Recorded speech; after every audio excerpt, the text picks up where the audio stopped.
We've all been there. It's late, you're tired, and you're just trying to clear out your inbox. You open your credit card statement. It's $847.23. You go to your banking app, you type in the amount, and oops, you accidentally type $846.23. A simple typo. You hit pay, you see the confirmation, and then you realize, wait, I'm off by $1. And what do? You shrug it off. You think, it's literally 4 quarters. It's no big deal. I'll just catch that extra dollar on next month's bill. It's basically paid off, right? That tiny shrug is the most expensive mistake you will ever make. It's the oops that helped banks rake in over $89 billion in interest and fees last year. They aren't waiting for you to miss a $5,000 payment. They are praying you make that $1 typo and think it doesn't matter. Today, we're going to look at why that no big deal attitude is actually a trapdoor to a financial nightmare, and how to make sure a simple typo never nukes your credit score again. The mechanics. Why the shrug kills your shield. So, why does the bank care about your $1? Honestly, they don't. What they care about is that you just gave them a legal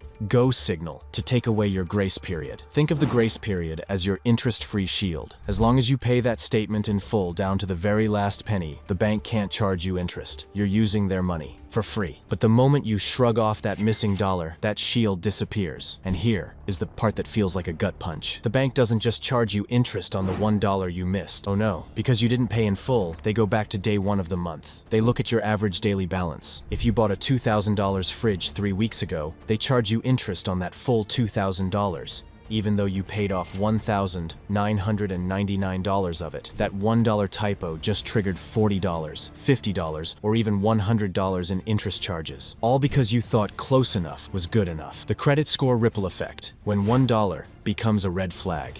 Now, here's where that $1 shrug starts to haunt your future. You might think, okay, I pay a little interest this month, no big deal. But your credit score is watching, and it is a lot less forgiving than you'd think. I remember checking my credit app a few years back and seeing a 15-point dip. I was annoyed. I thought, I'm a responsible adult. I pay my bills. But then I looked closer. Here is the first way that shrugged off dollar hurts you. Utilization creep. Remember that interest shield we talked about? When it breaks, the bank adds interest to your balance every single day. If you're already close to your credit limit, that interest can actually push you over your limit. Suddenly, your credit report shows you're using 105% of your available credit. To a lender, that looks like a house on fire. Your score tanking 30 or 40 points? That's the bank's way of saying they don't trust you anymore. But here is the truly terrifying scenario. The accidental missed payment. Let's say you made that $1 typo and shrugged it off. You think, I'll just pay it next time. But then life happens. You get busy. You don't check your next statement because you know you paid the last one. Meanwhile, that $1 has been joined by $30 in residual interest. Now you owe $31. If you don't pay that $31 by the next due date, the bank doesn't see a small mistake. They see a missed payment. Once a payment is 30 days late, it hits your credit report. And guys, this is no joke. A single 30-day late payment can knock 100 points off a perfect credit score. 100 points because of a $1 typo you decided wasn't worth fixing. That lower score means when you go to buy a car or a house, you're getting the standard interest rate instead of the premier one. You could end up paying tens of thousands of dollars extra over the life of a mortgage, all traced back to that $1 you didn't feel like typing in. The path to financial freedom, the opportunity cost. This is why I say this $1 mistake is a thief of your financial freedom. Freedom isn't just about having $0 on your credit card. It's about what that money could have been doing for you. When you're caught in the interest trap, you are essentially working for the bank. You're waking up, going to your job, and spending the first 2 hours of your day earning money just to pay for the privilege of that $1 mistake. Let's look at the math of the interest tax.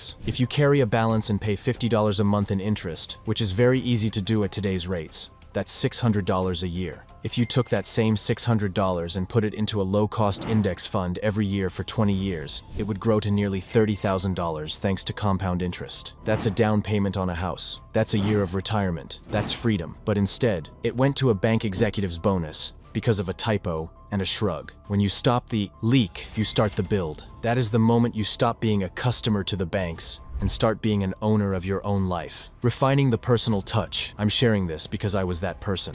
I used to think I was winning as long as I wasn't in massive debt. But being mostly paid off is like being mostly out of a shark tank. You're still in the water, and the shark only needs one mistake to catch you. Once I realized that the bank was literally counting on my fatigue and my typos, I got mad. I stopped shrugging. I started treating every cent on that statement like it was mission critical and a piece of data. And that's the mindset shift I want for you today. The recovery plan. Protecting yourself from typos. If you've ever made this mistake, and trust me, I've done it too. Here is how you typo-proof your life so the banks never get another cent of your interest. 1. Stop the manual entry game. Don't type the numbers yourself if you can avoid it. Most banking apps have a button that says, Pay Statement Balance. Use it. It pulls the exact number, decimals and all, directly from the statement. No typos allowed. 2. The second glance rule. If you do pay manually, always double-check the cents. Banks love those weird numbers like 87 or 23 because they're easy to misread when you're in a hurry. 3. The residual interest check. This is the most important step if you've already made the mistake.